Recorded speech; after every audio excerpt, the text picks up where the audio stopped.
Welcome back to the JustBeCos podcast about all things life and cosplay. Yes, it's your boy, Jeremy. I'm back here again with the second part of the interview that I did with Ladybeard. Now, as we learnt in last week's episode, we got to hear all about Ladybeard's epic adventures from their humble beginnings in Australia to where they are today in Japan as an idol, as a metal singer, as a wrestler, as a voiceover artist. It's awesome. But like I mentioned, in this episode, we got the chance to speak about all things idol, business, and industry. So, if you're someone who is an aspiring idol, whether it be for fun or whether it be professionally, something that you aspire to, Ladybeard and I got the chance to chat all things shop, and they gave away some really, really valuable advice. So, I hope you enjoyed this episode. I hope you find it really valuable. Let's go. Now, I know we kind of just, the last 10 years, it's kind of went from Japan to here we are now, but I wanted to kind of use this part of the podcast really to kind of get your expertise as, someone who's, I'm going to dare say, as someone who's basically a pioneer in the industry, someone who's from the West and moving over to basically pave the way for a lot of idols. I know in cosplay, when you've probably heard of Love Live, the series that came along. So Love Live, that ignited an idol frenzy for cosplayers everywhere. And to this day, there's just J-pop idol groups popping up, at conventions. They want to make it professionally. And, obviously one of the figures in their idols is here all the time. It's Ladybeard. But thank you, man. Thank you. Oh, well deserved. Well earned, if anything. But let's kind of just break it down bit by bit. First things first. You yourself, this is this wild ride that you're on. There's this, here's this thing about in the industry. Some people have got a time limit for it. But for yourself, is this something that you personally see yourself doing, indefinitely, or for as long as you kind of can ride this wave for? Yeah, I mean, I think probably as long as I practically can. It's more a case of, I think it's a case of, when I feel like I don't have more things that I want to do with it, then that's time to hang it up. But right now, there's a lot of things that I kind of haven't. I feel like I have work left to complete. Yeah. Do you know what I mean? Right, yeah. So it would be, the worst thing would be is if I felt like I had work to complete and that for some reason I had to stop, like I got an injury or something like that, and it took me out of it. But at the moment, I feel like there's still things that need to be achieved. You know what I mean? That's fair. And just for, any aspiring idol out there, I don't think everybody's going to have the same story as you, where I want to be an actor, and then, they do works overseas. But even for the idols who are, looking at their first show for the first time, or they went to your live in Australia, one of the cities, and they held their first light stick, and they think, wow, that's something I kind of want to do.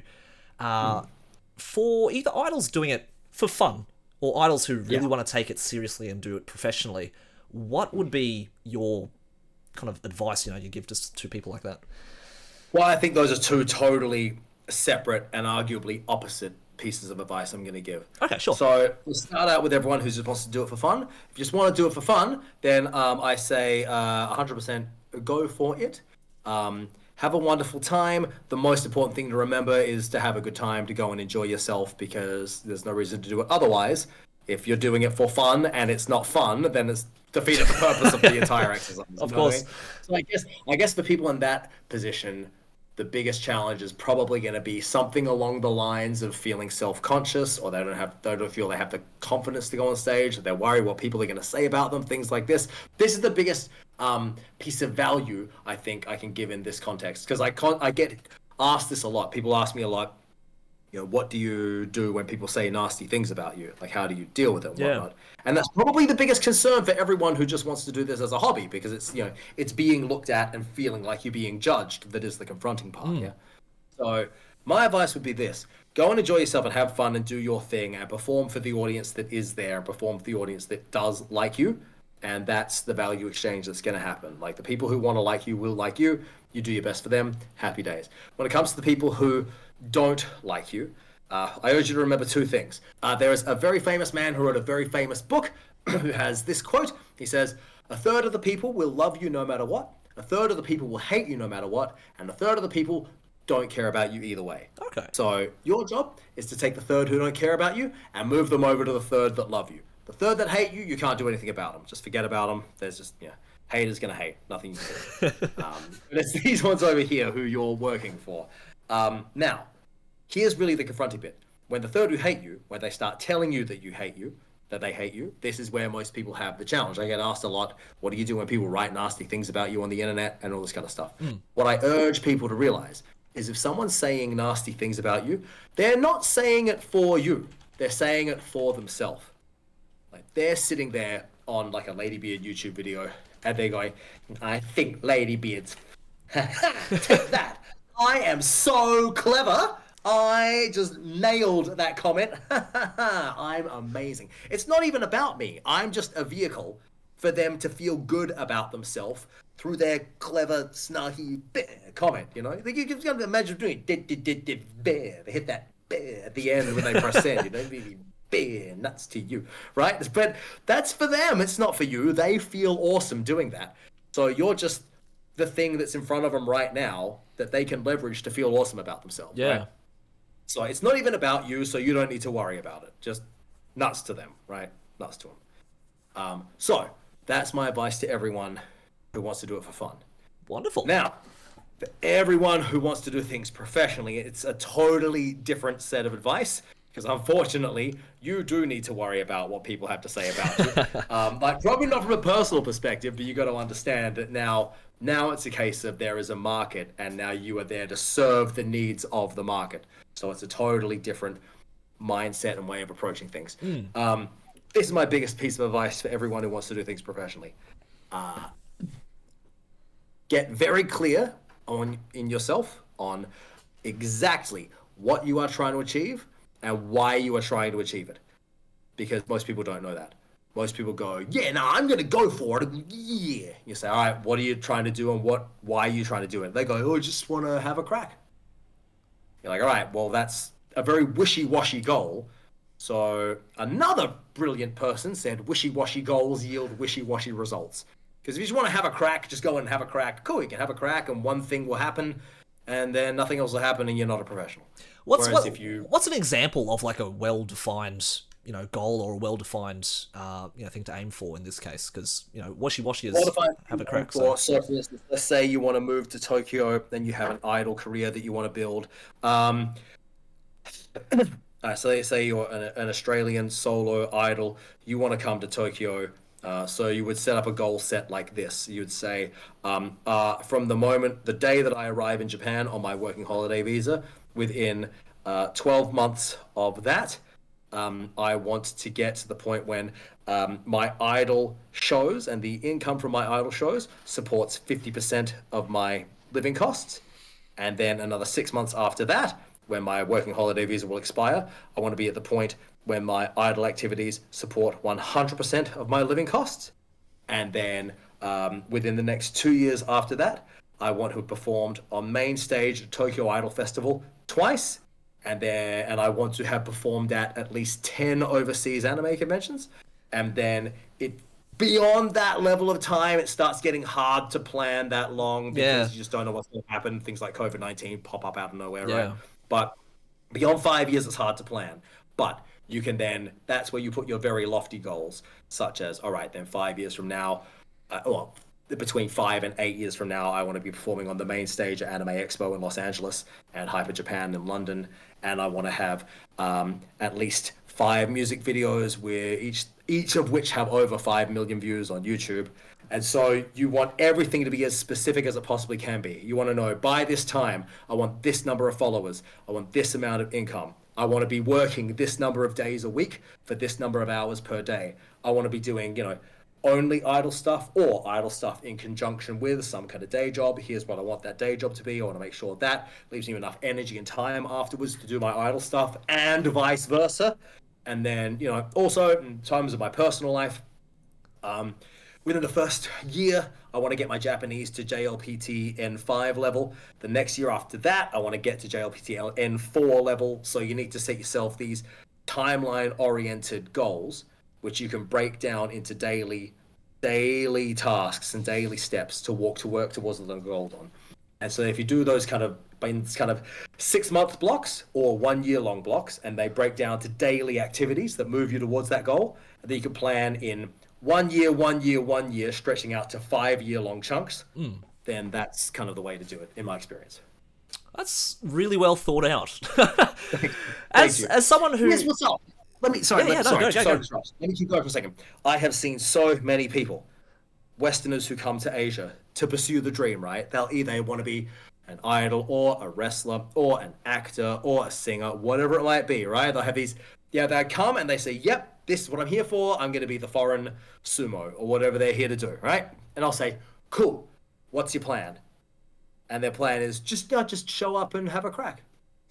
But as I was saying before, if you have these wishy-washy goals, that yields wishy-washy results because just turning up and having a crack is not going to motivate you when it's, it's Thursday night and you're out at, one of the bars and you're all exotic and then the Japanese girls are all, oh, you're like, ah, what? Nuts to the goals, nuts to having a crack. Let's just go socialize. And I've seen so many people, they just get seduced by the bright lights and the beautiful people. And then what happens is about 3 years in, they've either had to go home because of their visa or a lot of them organize a family or a spouse to get a visa to stay here. Right. But then they find themselves in this position when they're working an English teaching job or something and they don't like it. And now they're kind of in a relationship, and the relationship's not great because they just kind of shuffled into that relationship so they could stay in the country because had been seduced. They were still in the honeymoon period. And there's this moment 5 years in or so and they go,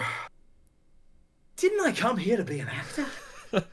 Wait a second, So the whole thing's just potentially they have a very interesting and happy and enjoyable life, right? Yeah. Potentially. Potentially they also don't. Potentially it's not at all what they wanted, and they just didn't have clear goals, didn't break it down to what we were saying about having daily activities that move you towards those longer term goals, and they didn't have the discipline to take those steps. So they just fobbed it all off and they just got carried wherever the wind took them and they ended up wherever they are. No, I really appreciate that transparency with, examples of just people in the industry that you are in and how they've kind of ended up. Again, I've got friends as well. They're living in Japan. I've got friends pursuing different things in Japan. Some of them in the right direction. Some of them not really sure what's going on. But in terms of the goal setting, I think that's marvelous because I think for anything you want to achieve, it's a very similar process. But from your experience as well, because I don't think you'd probably be honestly one of the few people from the Western world who could give some insight into those goals. Because say I wanted to go overseas, be an idol, say okay, cool. What should my goals be? So just from your experience too, again, use the same example. Someone from Australia, solo idol, coming to Japan, maybe they've got a bit of a following. What would you say are some, realistic or even just very achievable goals that you should be aiming for, let's say within your first 2-3 years of wanting to pursue something like this? Within your first 2-3 years, I would say get onto as many Thai Bun lives. A Thai Bun live is a live when a lot of artists perform on the same day. Get onto several of them, try to develop a bit of a following amongst the Japanese. Get your Japanese as good as it possibly can be before you arrive, because the language skills are essential, assuming you want to do things in Japan. Get into some Thai Bun lives, then start to try and organize some more shows when there's fewer artists on the show, so you as an individual get a longer stage time. And that way, once you've developed a bit of a fan base, you can now start servicing that fan base in more detail. And then you can once that's happened, now you've got an established fan base, you are working for that fan base, now you can try and get onto some larger, not necessarily larger, some smaller to begin with, but you start getting onto idol festivals, because now you have in one room all the people who are likely to like your product, and you can put your product in front of them all, and they're all at least 50% likely to like what you're selling. Yeah. So now you're in front of the right audience, and now you can scale up to there. Now you can aim at larger idol festivals, and I would think in terms of number of people attending the event, as in capacity of the venues. So start out with small venues, like 1 to 200 person capacity. There's a lot of opportunities in Tokyo in very small venues. Very small venues, and around the rest of the country too. Just like 100 people packed in like sardines kind of venues, and those are often really fun shows as well. They'll be really, really enjoyable shows. And then you want to scale up in terms of, okay, go from 100 cap rooms to now 200 cap rooms. Now, if you can move up to 300 cap is a big room. So if you have 300 people watching your show, you're doing quite well. Then afterwards, if you're selling, checky Polaroids and merchandise to them, you'll now have a stream of income which can now support the show that you can reinvest back into the show. Don't just take the money and spend it on, Gunpla. Take it and reinvest it back into your product. And that's the way you can grow over time. For idols specifically, Tokyo Idol Festival is a good thing to aim at. Is there another particularly huge... Tokyo Idol Festival is the biggest one, yeah. Is there another particular landmark festival idols should aim for? Ant Jam. Ant Jam? Art Jam. Oh, Art, I'm sorry. At Jam is another... She's correct. I remember, I've done that. Did I do At Jam? I did, didn't I? Yeah. At Jam is... There's so many shows, you forget, right? At Jam, as in, the internet at. As in, Ladybeard, at Ladybeard Japan. At Jam. That's another big festival. Are there other ones outside Tokyo? There's one in Okinawa, one in Osaka or something. Is there one in Sapporo? What are the... Those are the big idol-specific ones, aren't they? Yeah. For idols, at Jam and Tokyo Idol Festival are kind of the biggest ones. Once you've done them... tell you what. Before you even get to them, once you're doing 200 cap rooms, now you can start presenting yourself to overseas anime conventions. Right. Yeah. Don't expect to get paid at the beginning. The best you can ask for is to have your costs covered. But just start getting on stages in various interesting locations around the world with your reputation as being the Aussie solo idol who went to Japan and did well in Japan, and now you're going overseas.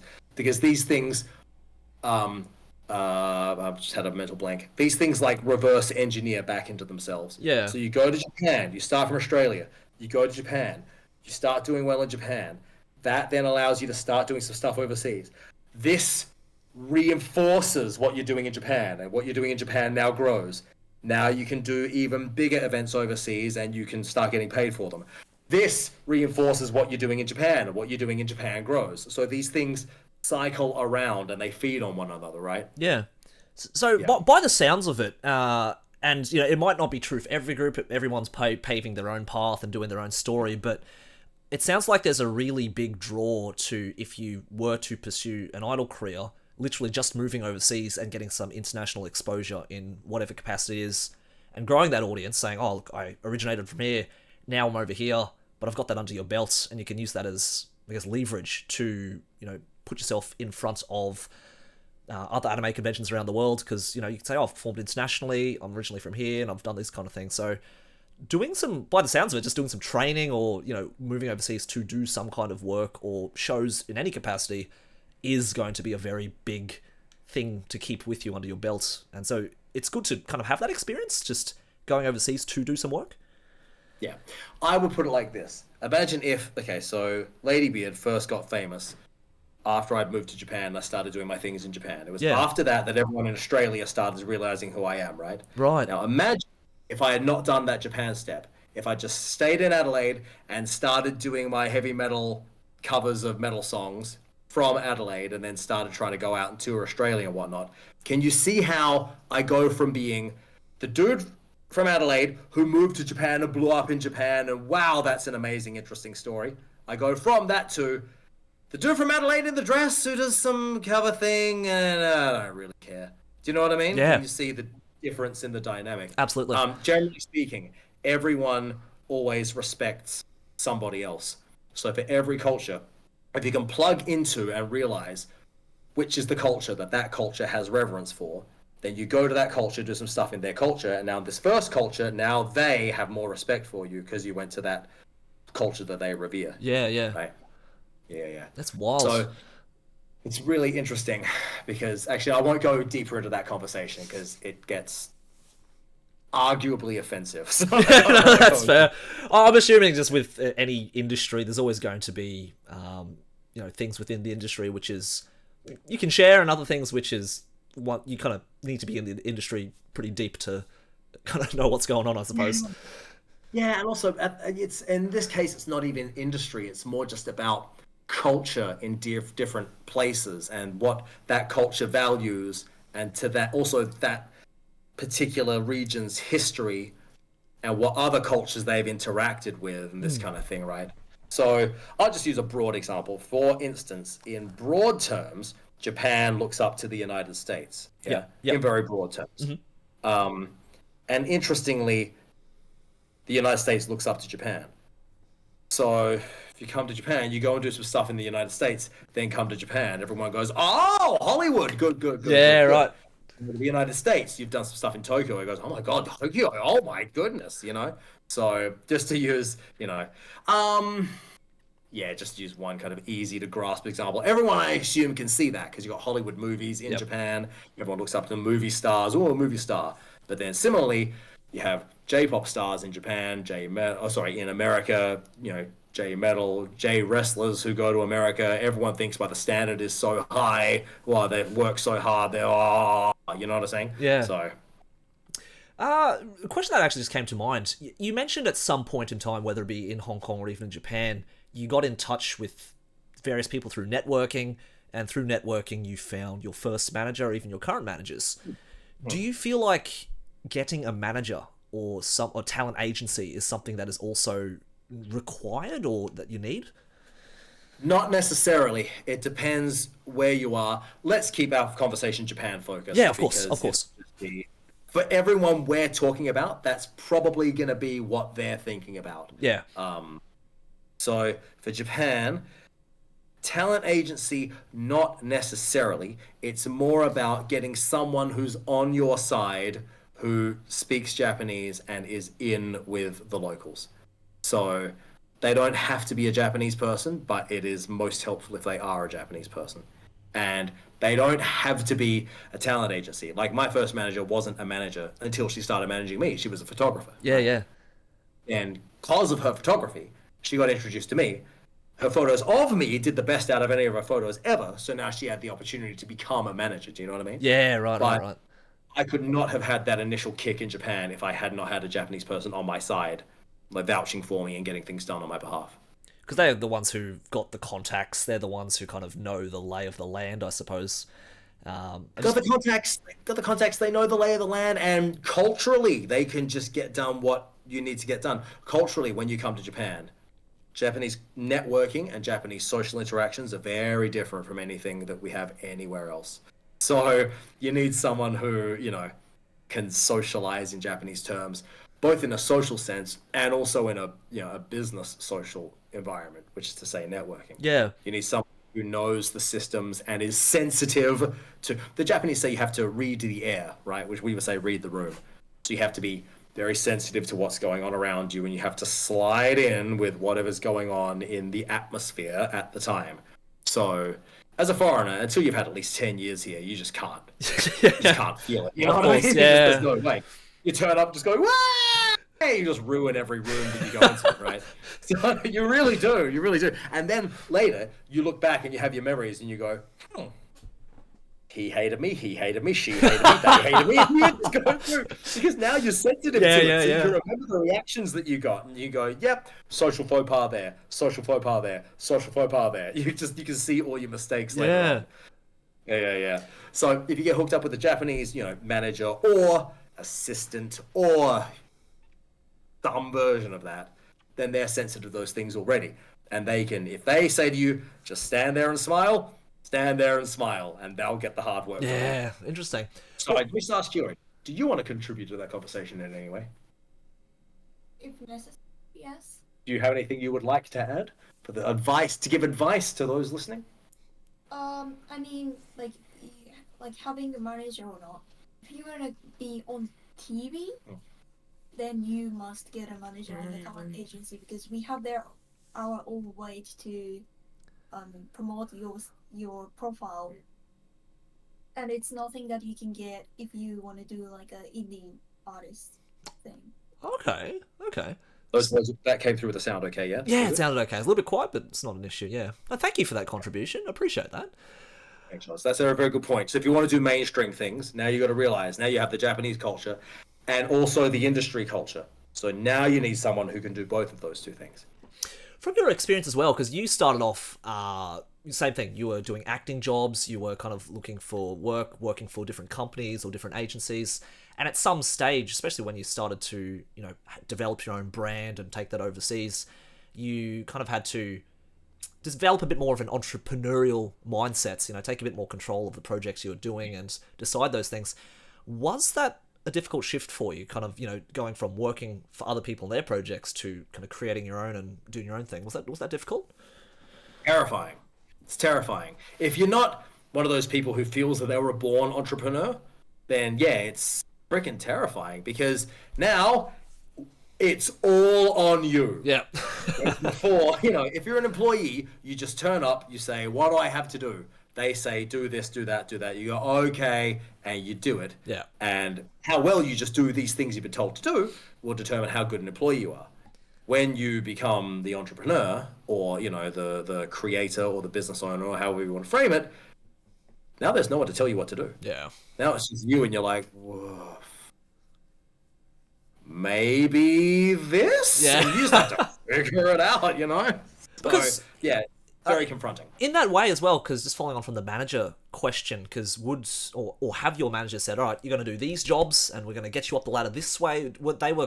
Are they usually the ones calling the shots, or you kind of work in collaboration with them to figure out what your next kind of steps should be? In Japan, the systems will normally be very hierarchical. So it's just a matter of where you are in the hierarchy of this particular setup. Right. And how much power you have. Would you agree with that?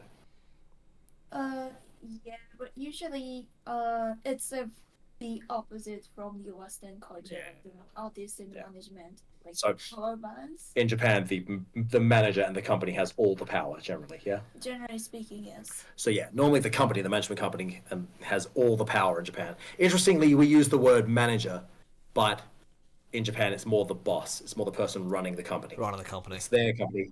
They have the power. They are the person with the connections. They are the person with the pull. They're the person with the investment capital and the potential. They have the power. So if they say you're doing something, you're doing it. In Japan, under that system, we're getting a bit off topic now, but the manager in that system is more like something we call an assistant in the Western world. Interesting. Okay. Interestingly, in the traditional Japanese systems, managers actually have the least power. So they're more like an assistant, but the boss has all the power. So is that accurate? If you sign up for a big management company, actually you will see different roles in managers actually. So the one of them is the manager who you said like an assistant, who you be at the filming gemba or the venue and assisting your staff costumes and all the logistics, small details, and organizing everything with the producer of the project or someone else. And then there's going to be another manager who is not interacting with you but going outside and promote your profile. So talking to the other TV production team and then push your profile, we have this artist in our company, can you can we do something together or something like that. And then there was another one who is going to be just sitting in the office and decide whether or not you're gonna do this or do that. Right. There you go. So for you yourself personally, how much, I guess, decision-making power do you have for marketing or what goes on your Instagram or shows you get to play? How much kind of agency do you have over that yourself for the moment? How much agency do I have over that? Notice how I need to ask someone else the answer to that question. I guess that means not tons. Look, Shiori and I work fairly well on a collaborative level together. So I understand that she understands a lot of things that I don't understand. Yeah. So with stuff that she knows about that I don't, I'll come to her and say, will this work? If she says no, I'll say no worries. Right, okay. I guess that's what you mentioned before, of having that feet on the ground, saying, I've got this good idea, will it work? And they're going to have the cultural knowledge of what's actually going to work within that region. Meanwhile, if there's something I want to do that could be difficult politically, then we together will have to go to the boss and we'll say, I see. we want to do this, and we make this work. And then it's his decision whether or not that's going to ruin all his relationships, or if there's a way we can make that happen. Or sometimes I just go along and like talk first, because like sometimes like there's a conversation that we have to do without you, something. I see. That's interesting. So you see how what we just said about cultural sensitivities. Yeah. There's the culture, and then there's the industry culture. Can you see how just off the back of this conversation, all of these things that you probably don't understand are now all starting to work together? Absolutely. And you have to cooperate. That's great. So getting to Japan and kind of just finding your feet, that would have been a massive learning curve, I suppose, for you. Massive, man. I've been here 10 years now, and it's only now that I'm starting to not even get it. I'm starting to just by osmosis go, all right, this is how it is. I don't necessarily understand why. I just know these are the rules that I must play by if I want to keep operating here, you know? Yeah, wow. Do you see yourself, I guess, by this point in time, you know, Japan's definitely got the biggest industry when it comes to doing idol activities, and they've got a massive music industry. I just thought I'd ask, well, have you seen success in any other countries around the world? Probably not to the same degree as Japan, but in a similar way in which you're getting recognised for your shows on, you know, big audiences and stuff like that, or? Yeah, I do pretty well around the Western world nowadays. So actually, until the start of the old COVID-19, it was China. That was actually my biggest market. Yeah, wow. Very, very famous in China. I used to be there all the time, selling out venues left and right, huge audiences. My face would be on billboards. I was on a billboard in the Shanghai train station at one point. That's crazy. Yeah, wow. Yeah, I was a huge deal in China. But COVID-19 has kind of put an end to that, and some other things that put an end is the wrong word, but you know, substantially reduced that. But actually more nowadays, it's actually more and more the Western world, which is interesting. I get recognized a lot by other foreigners in Japan, and when we're overseas. If we're overseas, I guess it's cheating, because anyone who knows me has seen my social, knows I'm in town for the thing that I'm doing, right? Yeah. So I guess it's not cheating. But more and more the Western world now, because I've been doing, because the story of me going to Japan and doing all this is interesting. It means I've had a lot of media coverage from mainstream media in various countries around the world. So therefore, at least to a certain degree, I've had a bit of, mainstream level exposure in a lot of Western nations. So yeah, no, it's good actually. It's good. There's Japan. The main markets are there's Japan, there's China, there's Southeast Asia, which sort of mimics Japan, and then there's the Western world. Yeah, right. Oh, sorry, and of course, and Latin America. Oh, that's another kind of beast in itself, by the sounds of it. Love Latin America, man. Oh, you want to talk about fun shows? Nobody parties like the Latin Americans. That's great. Do they have a big idol culture down there? Just out of curiosity? Massive. Yeah, wow. Massive. So for all those countries, all the Latin American countries, I shouldn't say all. I'm not an expert. Yeah. Department. It is my understanding that a lot of those countries, after World War II, they made a lot of deals with, like the TV stations there made a lot of deals with Japanese TV networks to broadcast anime as like when we were watching Play School or whatever, cartoons we watched at breakfast time. Right. In Latin America, they were watching anime from like the 60s or something. So that's why when I was growing up watching those, 3-part, 8-minute, terribly subbed versions on YouTube, there was a lot of Spanish subs and dubs. Yes, lots. That is crazy. Yeah. Spanish and Portuguese. Yeah, massive. That's amazing. Yeah, to tell you what. Tell you something. Yeah. If you tell you something, there's an untapped market. You want to be an idol or something else interesting. You could move to Latin America. You come to Japan, do some Japanese stuff, then leverage it into a whole career in Latin America. Latin America is awesome. Massive thirst for the otaku stuff. Massive thirst. They cannot get enough. Yeah. So you do conventions it's huge down there. When we were in Peru, there One Ok Rock were doing their tour. Big billboard on the highway with One Ok Rock on them. That's crazy. They played here at Eaton's Hill Hotel, which is 1,000, 2,000 capacity at best, but That's They're doing wild. stadiums in Latin America. That's They're crazy. doing soccer stadiums in Latin America. Yeah. What was your Massive. experience like when you were toured that area? Was that similar thing? You were Oh, doing stadiums or? love it. Well, there's a lot of people, right? Yeah, So, yeah, huge crowds, just wonderful. Our last one down there was, not our last one, I'm sorry. It wasn't our last one at all. But we did, I think our biggest one down there was Chile last year. We did this, it was like a mix, it was like a crossover between a music festival and an anime convention or a gaming convention. Yeah, called Gamers City. Massive. It was in a soccer stadium. It was freaking gigantic. Wow. We played this outdoor stage, which is like in a forest. It was amazing. We had like 3,000 people watch us. It was freaking great. That's incredible. I've got to tell you, man, the Latin Americans, they are, as a people, they're so warm. They're so passionate. So you're on stage and they're just pouring love at you the whole show. Just they're just like, I love you, I love you, I love you, I love you. And there's so many of them, it goes miles back, and they'll start doing these Spanish chants that you don't understand. Yeah. Osta pasta lista, esta pasta pe. You're like, I don't know what that means. Love hearts, just love hearts everywhere. Everywhere. It's wonderful, man. Yeah, Latin America's great fun. Yeah. I'm not trying to discriminate against anybody of course. else. All the fans all over the world. But yeah, Latin America is a whole new thing unto itself. It's wicked down there.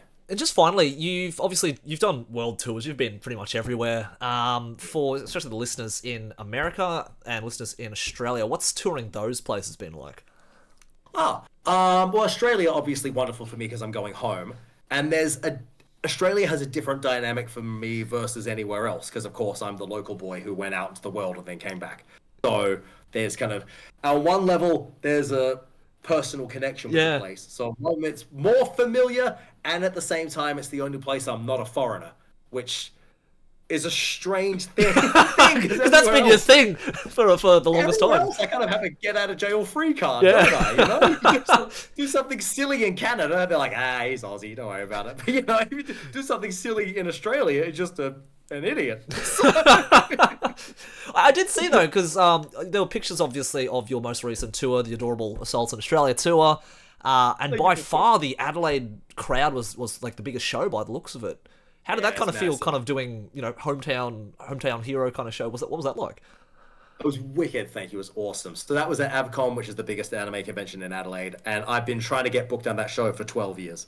Really? So it was wicked to finally do it. Yeah, since before I moved to Japan, I was trying to get booked on that show. But of course, back then I wasn't famous or anything, so there was, getting anything done then. But but then once I did well in Japan, I got in contact with them.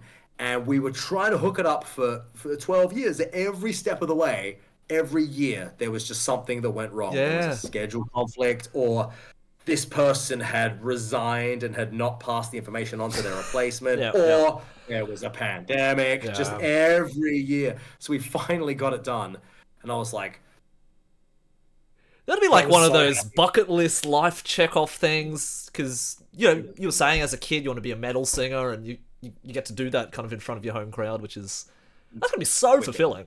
I was wicked, man. It was the best. It was the best. I go in there, plus it was at, I don't know how well you know Adelaide geography, but it was at the Wavell Showgrounds. I've yet to visit Adelaide myself, so... Okay.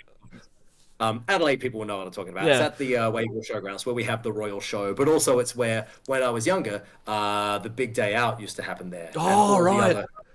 All the other huge metal festivals, huge music festivals happened there. So it's the same venue where I saw all the acts that kind of inspired me growing up. Oh, dude, that would have been so nice. Amazing. I think, and the same hall that we were in is where I saw... I just realized this now. The same hall we performed in was after the last day of my last year 12 exam. We went to that exact hall and we saw Pennywise and Frenzal Rhomb play in that venue. You shared the same stage. Oh, dude. I don't know how many performers actually get to say that. These are my idols growing up, and I'm playing on the same stage as them. today. That's 100%. crazy. On the last day of my last year 12 exam as well. So That's wild. Awesome, right? Well, now that you've literally gone around the world, you've done stadiums, you've done these, thousands seat crowds. What for you? Do you have like a a penultimate goal, or you just kind of riding the wave and seeing where it takes you? Yeah, I've got some penultimate goals, but as you do more and more, you realize what's required for your penultimate goals. So, being the metalhead that I am, I always wanted to play Wacken in Germany. Wacken is this giant metal festival in Germany. Yeah, so I always wanted to play Wacken. We'll see what happens with that. At the moment, I kind of want to hit the biggest anime conventions all over the world if I can. So if we could do AX in LA, that would be awesome. I always get it confused with what's the one in Paris? What's the name of that? Japan Expo. I always forget Anime Expo and Japan Expo. I always forget which one's which. Japan Expo, Anime Expo. I've done AvCon now in Adelaide, so that was on the bucket list. So that was huge for. If we could just hit the biggest conventions in the convention scene, we're doing pretty well. We did Anime Boston in the United States. I think that's number 3 or 4 or something in terms of size. So that was awesome. Yeah, really great. Dragon Con, I would love to do Dragon Con down in Atlanta. So, just more now. And I really, really want to perform in Finland. Because... Any particular reason? Yeah. Just apart from the country is fantastic, but... Well, let me tell you this story. I've not been to Finland. Okay. But, oh wow, the Finns. So... I'm in Hong Kong. The night because I lived in Hong Kong, I moved to the Philippines for a bit, and then I went back to Hong Kong, right? The night I'm going back, I moved back to Hong Kong, me and my mates, we're all together, we're out, we're having a good time, celebrating me being back. We're all hanging out, it's like an outside bar, we've all got our drinks, I had a Coca-Cola or whatever in my glass, we're all drinking, and this Finnish fellow had just popped up and joined our friend circle. This happens in Hong Kong a lot, because if you speak English, you have that in common, and now you're friends, right? So you make a lot of it. So he had popped up in our circle, and he's partying with us tonight, so we're hanging out. So at one point, we're standing in a circle. We're going around the circle doing stupid party tricks, like things along the lines of, I'm moving my finger! Like things like this, right? We're doing our stupid tricks. We get around to him, and we're like, all right, you finished, friend? Your turn. What have you got? He goes, watch this. Takes the glass I'm drinking from out of my hand, takes a bite out of it, like bites the glass. Yeah. Chews it up, swallows it, shows us his tongue, and gives me back my glass with a giant bite mark taken out of it. I'm like, what the hell just happened? You just ate glass! And he goes, in Finland, we eat glass from early age. I'm like, what the fuck? What are you talking about? So I was like, oh my, the Finns are out of control. And so then, a few months later, I met another Finn, and I told him this story, and he goes, I'll chew the glass, but I don't like to swallow it. And I'm like, they're mental. So ever since then, I'm like, I gotta go to Finland. That place seems like there's something different in the water over there. That's they crazy. Breed them different. Unless, I'm just thinking, unless that's like our drop bear story that we tell to people. But I saw him eat the glass in front of me. I can't explain it. Had a glass of Coke in my hand, which was taken from my hand and given back to me with a bite mark taken out of it. I couldn't believe it. But what's interesting is then, it was amazing.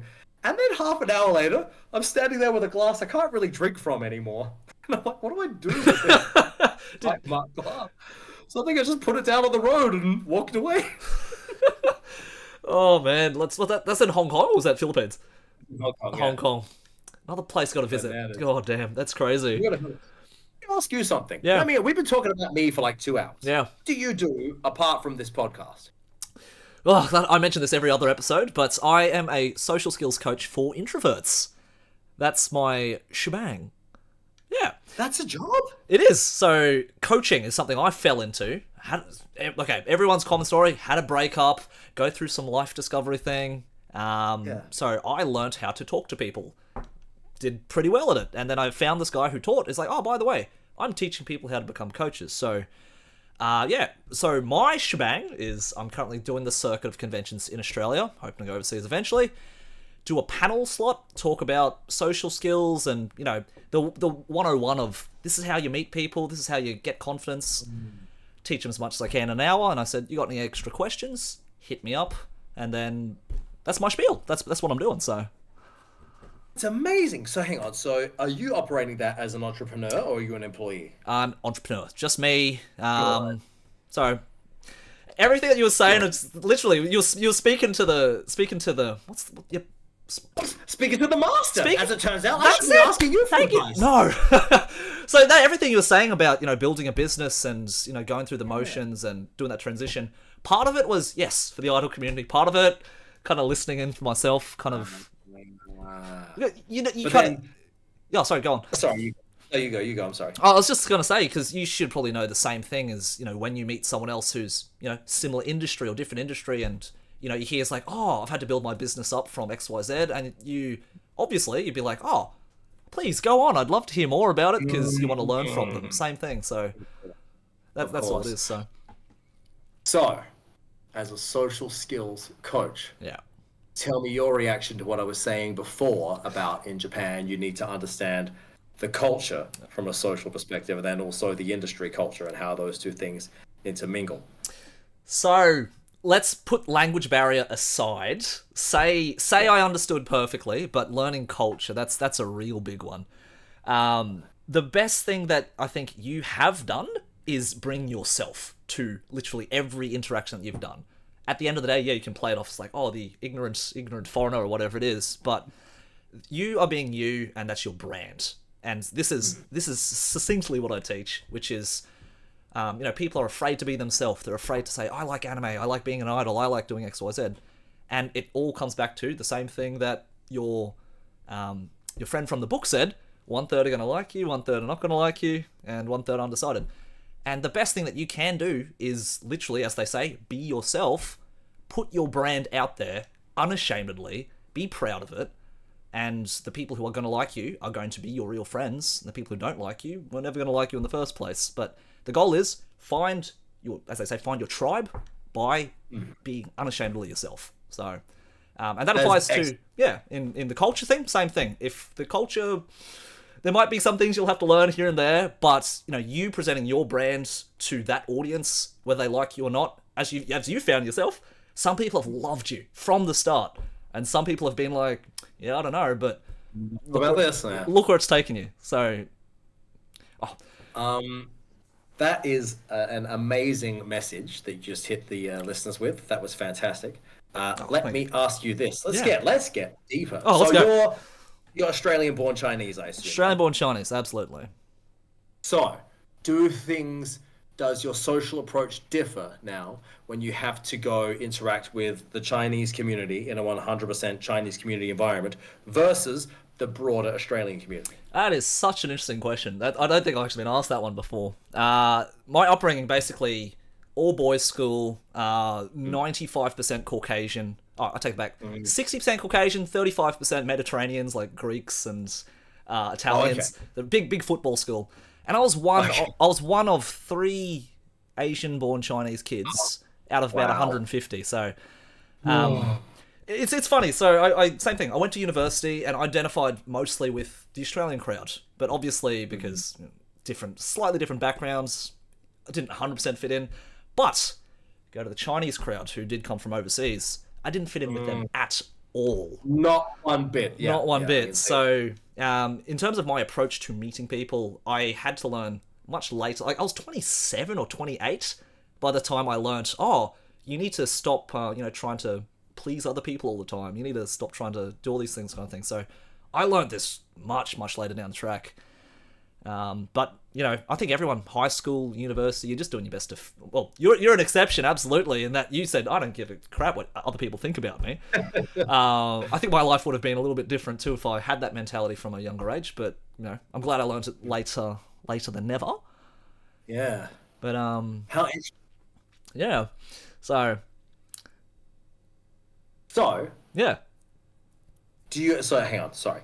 If you do have to go into a Chinese environment, or even if it's just the family, like you have to go for a little year with the family, do you find yourself entering the environment and instantly you switch over to a different social mode in order to interact in that environment? Good question. I watched my mother do that for years, because... Really? She's an extrovert at heart, but I think maybe it's because, they're first-generation immigrants to Australia. So obviously they were doing everything they can to just fit in, please people. But at the expense of, I'd watch some of her interactions and, people might say something probably unintentionally, or maybe it was, banter of, at her expense, and she'd kind of just laugh it off. So, she had some of that. But in order to answer your question, is do I kind of switch modes? I stopped doing that. Same thing. I go into either family things or into Chinese crowd, and the same thing. It's, what kind of job do you have? Are you a doctor? Are you an accountant? Are you working full time? Are you married? Do you have kids? Like, it's all the milestones to show that they're proud. But at one stage, like, no, I'm in uni, I'm studying, but at the stage I stopped caring about it and really kind of honed into myself. It's like, no, I don't. I just broke up with my girlfriend. I'm kind of seeing a bunch of different people. I just got fired from my job at Bunnings, ironically, whatever it was. I still do cosplay and I love it. And, once upon a time I'd hide every single one of these facts because it was, shameful or something that I don't want people to look at me for. But, the second I started owning it and said, like, just got fired, sucks, but whatever, I'll survive. Now I'm doing cosplay. I love it. I'm not married yet, but I'm okay with that kind of thing. There was same thing. There's no ammunition left for people to kind of knock me down a peg once you started owning it. So, yes, I'm saying you would have had a very similar thing. I think from your very first wrestling match. I'm going to go out there. I'm gonna be Ladybeard, and everything. People are going to love me, or you don't love me, then that's your yeah. let me since we're talking about social skills, let me tell you about my dress wearing evolution. Oh, that please. Was quite interesting. Yeah. Because I started it in high school, but it really kicked off once I got to university. Because I would go to the big day out and like metal shows and whatnot. Wearing dress and like parties and whatnot, house parties and whatnot. So Adelaide, being the small conservative city that it is, back when I was socializing when I was in my early 20s and whatnot, like 19 and everything, is I go into a party, and if I were not wearing a skirt, I go and just dress as myself. I would have to go through a process with everyone in the room because I was, like loud and outgoing, and I wanted to talk to everybody. And so forth. So instantly I'd plug into, all right, this is the group of people over here who are cool with me. We're going to interact well. We're going to be good friends. This is the group over here who don't know about me yet, but they'll get to know me and they'll warm up to me. These are the jocks who want to kick my ass. And what would happen is I'd start interacting with people, and these jocks over on their own thing they'd slowly kind of start paying attention to me, and they'd be like, who's this talking to all the women that we want to be talking to but are not talking to? And they kind of slowly come over, and that's when they'd start interjecting in the conversation, and they'd start ruining my conversations. And now I had to go through this process of kind of, neutralizing the threat of a potential fight from these guys. Yeah. So I can get back to enjoying the party. Of course. And so what I found was when I started turning out to parties wearing a dress, turn up as a 19-year-old kid in a school dress. Yeah. Welcome. Straight away, you know where you stand with everyone in the room. Straight away. They think I'm hilarious. They come over instantly. We're friends. They're not sure about me. They'll warm up. These guys want to fight. And what was great was the guys who wanted to fight would come over straight away. I could deal with them straight away. Neutralize. I could a lot of time get them on my side. And then it would either be a case of what you just said. I would take away any ammunition they had. Yeah. To try and have conflict with me. Take that away, and then they'd either leave me alone, or they would come around, and now we'd be mates. And now we could enjoy the party. Yeah. My dress wearing was the social aspect of it was massive, and this is the first interview when I've been able to properly get someone to understand that, because everyone else is like, what do you mean people just wanted to fight? Yeah, and I'm like, yeah, that's what young Aussie men do. Yeah. Anything that's different or that sticks out, they're going to want to pick on it. So I'm honestly so proud of you from a young age. Just so proud of you. You owned it. You weren't ashamed of it, and you used it to your advantage to skyrocket to where you are now. So thank you, man. Well, likewise, you're a business owner. It's amazing. Working it up. Confronting doing that, so it's very impressive. Thank you, my friend. Appreciate that. No, it's something I didn't think I was ever going to go into, but the more you kind of work, everyone's been through this. The more you work a job that you just don't care about, and you just you're worried about, what if the boss thinks the XYZ about me?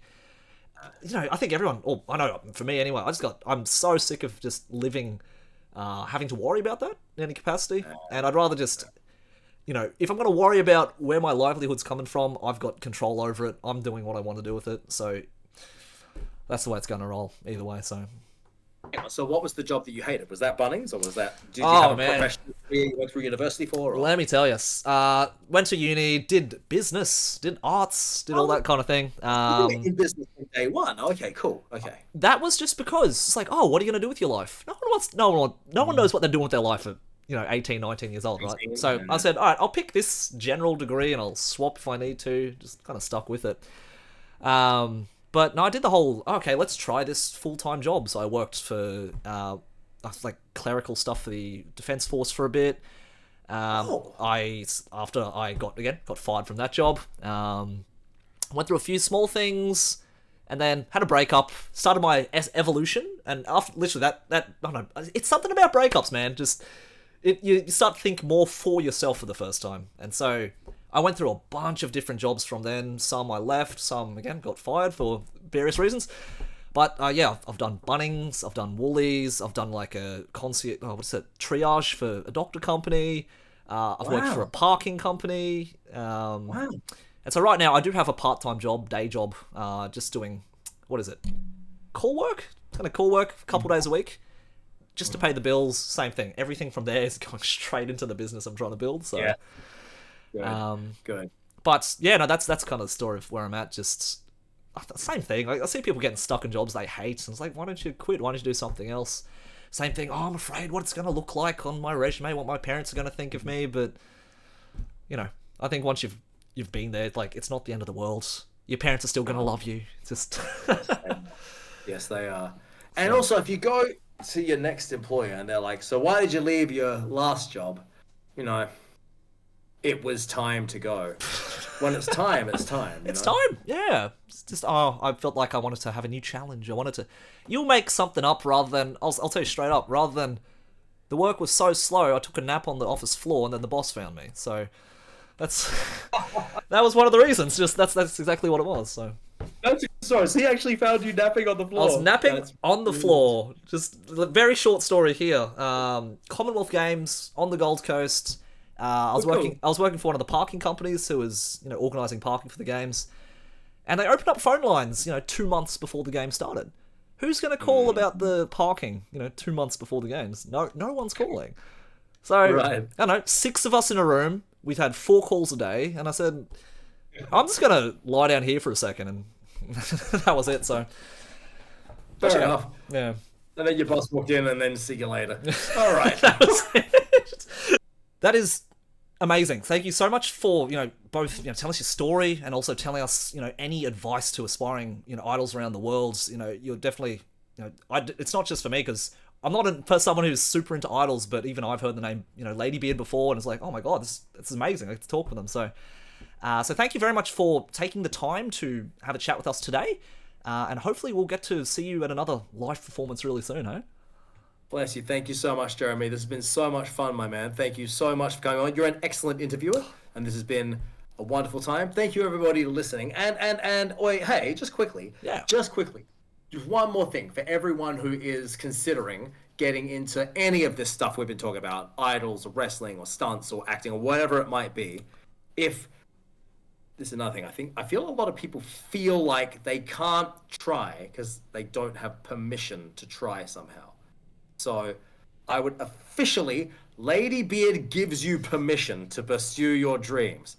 You got it from Ladybeard. If you want to try, I give you permission to try. Go for it. There you go. If your mum says no, Ladybeard said yes. So Ladybeard said yes. So I look forward to an angry call from your mum, Mrs. Patterson. She's going to have a lot to say to Ladybeard.